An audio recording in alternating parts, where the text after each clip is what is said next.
Kita semua pernah mengalami momen kecil yang sulit dijelaskan, seperti langkah yang tiba-tiba melambat atau hati yang seolah disentuh oleh sesuatu yang tak terlihat. Ada rasa halus yang muncul begitu saja, seakan ada kekuatan lembut yang sedang mengarahkan kita. Namun seringkali kita terlalu tergesa menjalani hidup, sehingga tanda kecil itu berlalu tanpa sempat dipahami. Padahal bisa jadi itu adalah sapaan lembut yang menunggu untuk disadari. Ketika mendengar istilah energi semesta, sebagian orang langsung membayangkannya sebagai sesuatu yang mistis atau di luar nalar. Padahal energi ini adalah jaringan kehidupan yang menghubungkan segala hal, dari detak jantung manusia hingga gerakan angin di antara daun. Ia bekerja dengan senyap, mengalir melalui setiap pengalaman kita, dan menjadi ritme alami yang sebenarnya dapat dirasakan siapapun yang mau memperhatikannya. Namun, kehidupan modern membuat kita semakin jauh dari kemampuan untuk mendengarkan bahasa halus itu.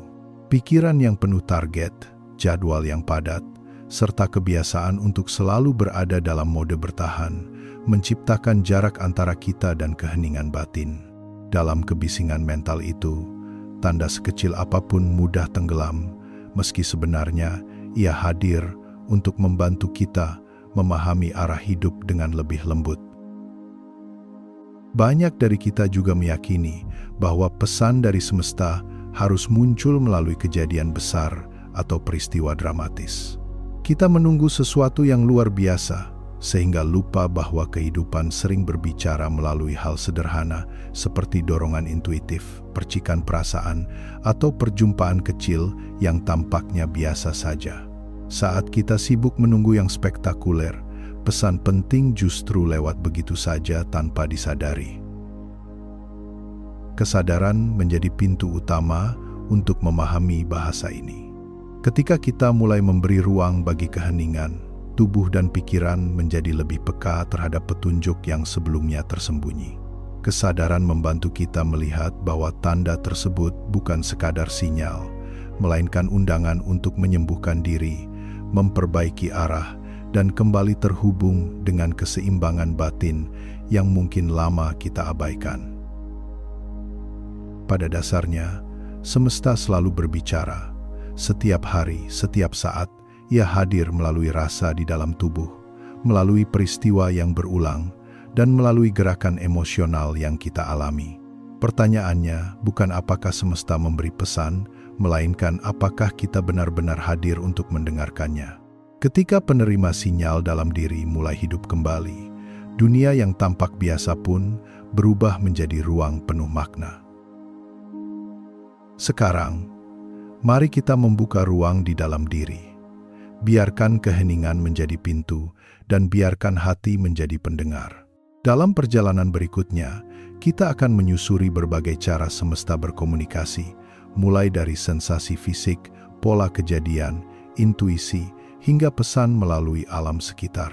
Perjalanan ini bukan untuk membuat hidup terasa magis secara berlebihan, tetapi untuk mengingatkan bahwa kehidupan memang selalu berbicara, hanya saja kita perlu hadir untuk mengerti. Tubuh manusia menyimpan kecerdasan alami yang seringkali bekerja jauh lebih cepat daripada pikiran sadar kita. Ada kalanya tubuh memberikan sinyal sebelum kita sempat memahami apa yang sebenarnya sedang terjadi. Getaran halus itu muncul melalui rasa nyaman, tidak nyaman, atau dorongan intuitif yang tiba-tiba hadir. Tubuh adalah antena yang terus menerima informasi dari lingkungan sekitar, bahkan ketika pikiran sibuk dengan hal lain. Salah satu bentuk pesan paling umum adalah rasa lelah atau berat yang datang secara mendadak. Ketika kita memasuki ruangan tertentu atau bertemu seseorang, tubuh bisa langsung memberi respons tanpa kita tahu alasan logisnya. Perasaan berat ini bukan sekadar kelelahan, melainkan indikasi bahwa energi di sekitar tidak selaras dengan diri kita. Dalam momen seperti itu, tubuh sedang meminta kita untuk lebih waspada dan menjaga batas energi. Sebaliknya, ada pula rasa ringan yang muncul begitu saja, biasanya ketika kita bertemu seseorang yang membawa ketenangan atau berada di tempat yang selaras dengan frekuensi batin kita. Perasaan lega, hangat, atau meluas adalah sinyal bahwa apa yang kita hadapi adalah tepat bagi diri kita. Tubuh mengenali kebenaran sebelum pikiran memahaminya. Rasa ringan memberi pesan bahwa kita sedang berada pada jalur yang mendukung pertumbuhan jiwa. Merinding juga menjadi salah satu sinyal fisik yang paling sering disalahartikan. Banyak orang mengira merinding hanya disebabkan oleh udara dingin, padahal pada banyak momen, merinding muncul ketika ada sesuatu yang menyentuh kebenaran terdalam kita. Ia bisa menjadi validasi bahwa kita mendengar kalimat penting, berada dalam momen penuh kejujuran, atau merasakan kehadiran energi pelindung. Ini cara tubuh berkata, perhatikan apa yang baru saja terjadi. Beberapa orang juga mengalami sakit fisik ringan yang berulang di bagian tubuh tertentu. Sakit itu muncul tanpa sebab yang jelas, lalu hilang, lalu muncul kembali ketika kita berada dalam situasi tertentu atau mengabaikan perasaan tertentu. Terkadang, tubuh menyimpan emosi yang tidak terselesaikan dan menampilkannya melalui rasa sakit simbolis. Dengan memperhatikan pola itu, kita bisa menyadari pesan yang ingin disampaikan tubuh. Napas pun menjadi barometer yang sangat jujur dalam membaca energi. Ketika kita berada di situasi yang selaras, napas bergerak lebih panjang dan lembut. Namun ketika ada sesuatu yang tidak cocok, napas biasanya menjadi pendek dan dangkal. Perubahan kecil ini sering terjadi tanpa kita sadari. Padahal napas adalah indikator paling mudah untuk mengetahui apakah kita sedang memaksakan diri atau mengikuti aliran alami kehidupan. Akhirnya, tubuh mengajak kita untuk kembali menghormati keberadaannya. Ia bukan sekadar wadah, tetapi instrumen peka yang terus berbicara melalui sensasi. Ketika kita berhenti mengabaikan sinyal fisik dan mulai mendengarnya sebagai pesan, kita membuka pintu bagi hubungan yang lebih harmonis antara tubuh dan jiwa. Tubuh tidak pernah berbohong.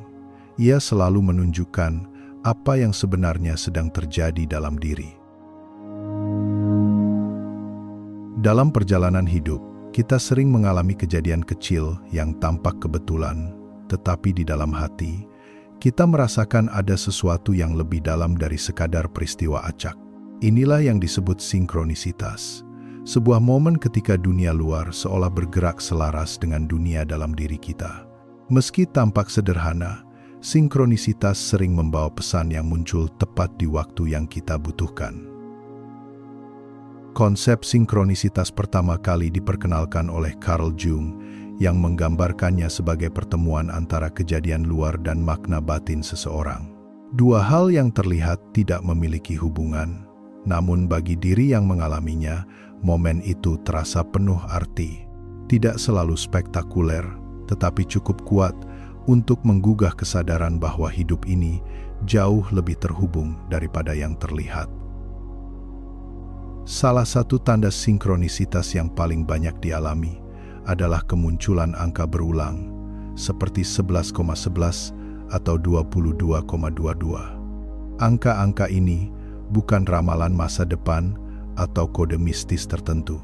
Mereka lebih seperti alarm lembut yang mengajak kita berhenti sejenak, lalu menghadirkan kesadaran penuh pada saat itu.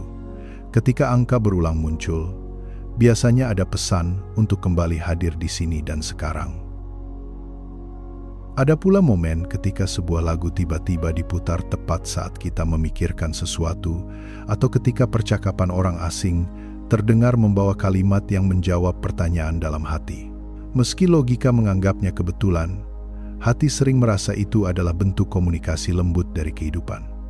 Pesan itu datang saat kita membutuhkannya, tidak lebih cepat dan tidak lebih lambat. Pertemuan tak terduga dengan seseorang juga menjadi bentuk sinkronisitas yang menarik. Kita memikirkan seseorang yang sudah lama tidak ditemui, lalu orang itu tiba-tiba menghubungi kita. Atau kita memikirkan sebuah ide, kemudian dunia luar mempertemukannya kembali dengan cara yang tidak kita rencanakan. Ini menunjukkan bahwa ada jaringan halus yang menghubungkan pikiran, emosi, dan realitas di sekitar kita.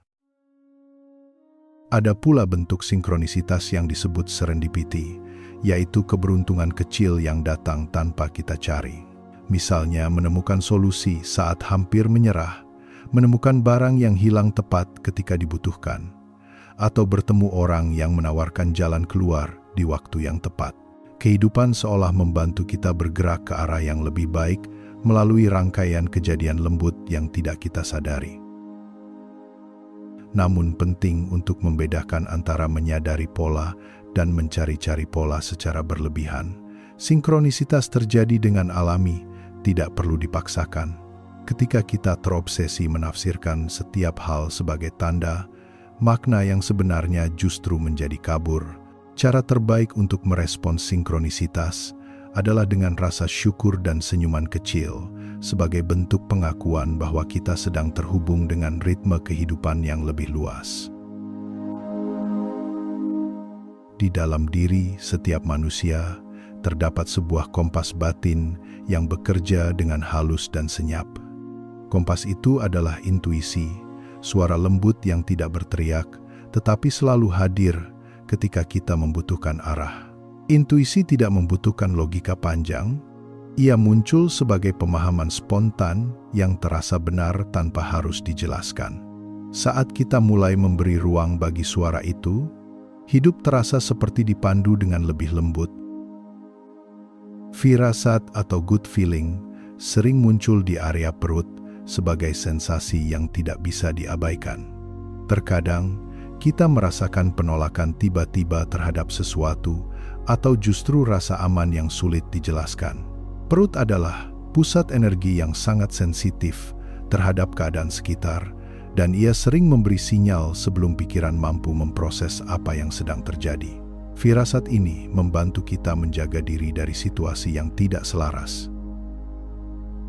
Namun, banyak orang kesulitan membedakan mana yang merupakan suara intuisi dan mana yang berasal dari rasa takut. Takut biasanya muncul dengan suara yang keras, mendesak, dan penuh kecemasan. Intuisi sebaliknya, hadir dengan ketenangan dan kejernihan. Ia tidak memaksa, tidak membuat panik, dan tidak menimbulkan dorongan berlebihan. Intuisi adalah bisikan yang stabil, sedangkan ketakutan adalah gema dari luka lama. Emosi yang berubah tiba-tiba, tanpa alasan, jelas juga merupakan bentuk pesan yang sering kita abaikan. Ketika merasa sedih, gelisah, atau tidak nyaman secara mendadak, mungkin kita sedang menangkap energi kolektif atau diingatkan untuk beristirahat. Emosi bukan musuh, melainkan petunjuk yang menunjukkan apa yang butuh kita lihat di dalam diri. Dengan memperhatikan perubahan ini, kita belajar memahami ritme batin secara lebih mendalam. Ada pula momen ketika di tengah kekacauan, hati justru terasa sangat tenang. Logika mungkin berkata kita seharusnya khawatir, tetapi kedalaman diri memberi rasa damai yang tidak dapat dijelaskan. Inilah salah satu validasi terkuat dari semesta, tanda bahwa kita sedang berada pada jalur yang tepat, meski situasi luar tampak tidak mendukung. Kedamaian batin di tengah badai adalah pesan bahwa jiwa kita sedang diarahkan dengan benar. Mimpi juga menjadi ruang di mana intuisi dan pesan bawah sadar bekerja dengan lebih bebas. Saat logika tidur, pintu menuju pemahaman simbolis terbuka lebar. Beberapa mimpi terasa begitu nyata hingga meninggalkan jejak emosional yang kuat. Ini bisa menjadi cara jiwa menyampaikan hal yang belum mampu kita pahami saat terjaga, atau sebagai penanda bahwa ada bagian diri yang sedang membutuhkan perhatian.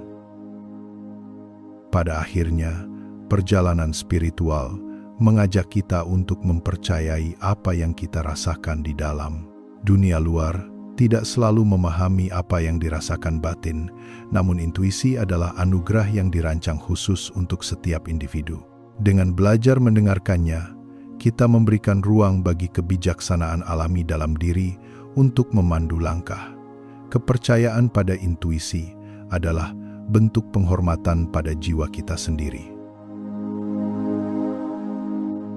Dalam perjalanan hidup, kita sering menganggap hambatan sebagai tanda bahwa sesuatu tidak berjalan baik. Padahal, banyak hambatan justru muncul sebagai bentuk perlindungan lembut dari kehidupan.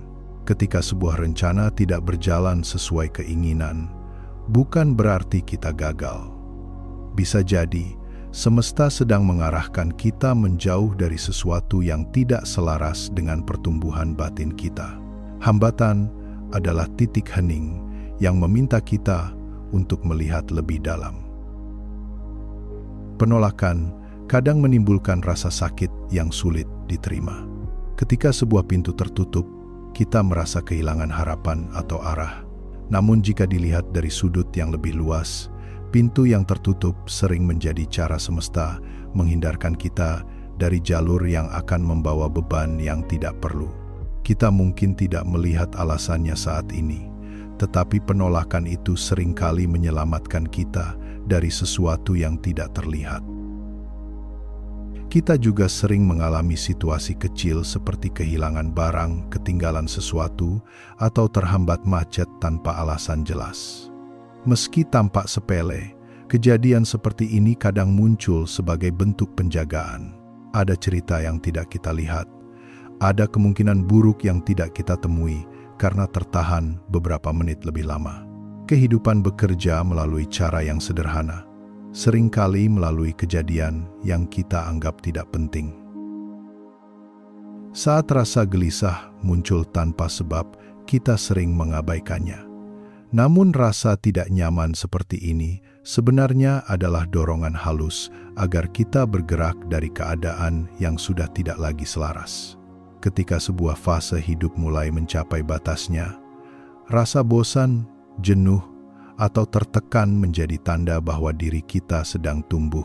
Pertumbuhan kadang tidak nyaman, tetapi ketidaknyamanan itulah yang mendorong langkah kita menuju arah baru. Ada momen ketika hidup seperti runtuh dalam sekejap, hubungan berakhir, pekerjaan hilang, atau rencana yang sudah dibangun lama tiba-tiba hancur. Ini sering disebut sebagai momen runtuhnya menara lama dalam kehidupan seseorang. Meski tampak keras, momen ini sebenarnya adalah proses membersihkan pondasi agar kita dapat membangun sesuatu yang lebih kuat dan selaras. Dari kehancuran lahir kebijaksanaan baru yang tidak mungkin muncul dalam kenyamanan. Seni melepaskan menjadi pembelajaran penting dalam memahami arah hidup. Ketika kita memaksa mempertahankan sesuatu yang ingin pergi, energi kehidupan berhenti mengalir. Hal yang tidak lagi selaras akan terus menimbulkan beban jika dipertahankan. Dengan berani melepaskan, kita membuka ruang bagi sesuatu yang lebih sesuai untuk masuk. Melepaskan bukan soal kehilangan, melainkan soal memberi ruang bagi awal yang baru. Pada akhirnya, kita diajak membedakan antara menyerah dan berserah. Menyerah adalah ketika kita kehilangan harapan, sedangkan berserah adalah ketika kita mempercayakan hasil akhir kepada kebijaksanaan yang lebih besar. Berserah bukan berarti pasif, tetapi memberi ruang bagi aliran kehidupan untuk bekerja bersama langkah kita. Dalam keadaan ini, hati menjadi lebih tenang, dan arah hidup perlahan muncul dengan sendirinya. Alam selalu menjadi cermin bagi kehidupan batin kita. Setiap gerakannya membawa pesan yang seringkali tidak kita sadari. Ketika kita memperhatikan alam dengan hati yang tenang, kita mulai melihat bahwa apa yang terjadi di sekitar kita sebenarnya sedang menunjukkan apa yang juga terjadi di dalam diri. Alam tidak pernah diam, ia berbicara melalui warna, suara, dan perubahan kecil yang mengalun mengikuti ritme kehidupan. Perjumpaan berulang dengan hewan tertentu seringkali membawa simbol yang dalam. Ketika seekor kupu-kupu muncul di saat kita sedang merasa putus asa, ia membawa pesan tentang perubahan dan pembaruan.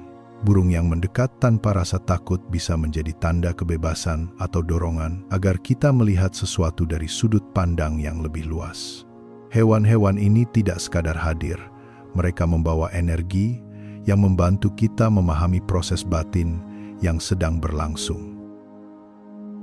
Cuaca juga memiliki cara lembut dalam mencerminkan keadaan emosi kita. Hujan yang turun saat kita sedang sedih seringkali membuat perasaan menjadi lebih lega, seolah langit ikut menangis bersama kita. Sebaliknya, ketika matahari muncul setelah masa sulit, ada rasa hangat yang memberi harapan. Cuaca tidak hanya memengaruhi suasana hati, tetapi juga menjadi simbol dari dinamika emosional yang kita alami. Gangguan teknologi, seperti sinyal yang tiba-tiba hilang atau perangkat yang berhenti bekerja, juga sering dikaitkan dengan fluktuasi energi dalam diri. Ketika seseorang sedang mengalami tekanan emosional atau energi yang tidak stabil, perangkat elektronik di sekitarnya bisa merespons dengan cara yang tidak biasa. Ini bukan untuk ditakuti, tetapi menjadi pengingat agar kita mengambil jeda dan menenangkan diri. Objek yang jatuh atau pecah memiliki makna simbolik yang lebih dalam daripada sekadar kejadian fisik. Ketika sebuah benda pecah, itu bisa menjadi tanda bahwa ada energi lama yang sedang dilepaskan. Pecahan tersebut mengingatkan kita untuk lebih berhati-hati atau bahkan menandakan bahwa kita sedang memasuki fase baru yang membutuhkan kesadaran lebih dalam. Pecahnya sebuah benda kadang membuka ruang baru untuk energi yang lebih segar. Menemukan benda kecil seperti koin, bulu, atau batu kecil yang menarik perhatian kita bisa menjadi sapaan lembut dari semesta. Benda-benda ini membawa pesan kecil tentang kelimpahan, dukungan, atau keterhubungan. Mereka hadir bukan secara kebetulan, tetapi sebagai tanda bahwa kita diperhatikan dan dipandu dalam langkah-langkah kecil sehari-hari. Pada akhirnya, kita diingatkan bahwa segala sesuatu di alam saling terhubung. Pohon yang berdiri tegak, angin yang berembus pelan, dan hewan yang melintas adalah bagian dari jaringan energi yang sama dengan diri kita. Mereka bukan hanya dekorasi kehidupan, tetapi juga pembawa pesan yang membantu kita kembali pada keseimbangan. Dengan membuka diri terhadap simbol-simbol ini, kita mulai memahami bahwa kehidupan selalu berbicara kepada kita melalui cara yang paling alami. Setelah menelusuri berbagai cara kehidupan berkomunikasi dengan kita, kita dapat melihat bahwa semua tanda itu saling berkaitan. Tubuh, kejadian yang berulang, intuisi, hambatan, dan alam, semuanya adalah bagian dari satu bahasa yang sama, yaitu bahasa kasih sayang dari semesta. Setiap petunjuk hadir untuk membantu kita kembali ke arah yang selaras dengan perjalanan jiwa. Tanda-tanda itu tidak berdiri sendiri, melainkan membentuk peta yang menuntun kita pulang kepada diri. Dalam dunia yang serba cepat, praktik jeda menjadi keterampilan yang sangat berharga. Berhenti sejenak sebelum bereaksi memberi ruang bagi tubuh dan batin untuk menenangkan diri, sehingga pesan yang lembut dapat muncul ke permukaan. Jeda bukan berarti melambatkan hidup sepenuhnya, melainkan memberi kesempatan bagi kita untuk melihat sesuatu dengan kejernihan yang lebih dalam. Dari jeda, muncul pemahaman yang tidak dapat kita lihat ketika pikiran terlalu tergesa. Rasa syukur pun memiliki peran penting dalam membuka pintu hubungan yang lebih harmonis dengan kehidupan. Ketika kita mensyukuri hal-hal kecil, energi dalam diri menjadi lebih jernih dan lembut. Syukur menciptakan frekuensi yang memungkinkan kita menerima tanda-tanda selanjutnya dengan hati yang terbuka. Dalam keadaan ini, setiap momen terasa lebih bermakna, dan kita lebih mudah melihat dukungan yang selalu hadir di sekitar.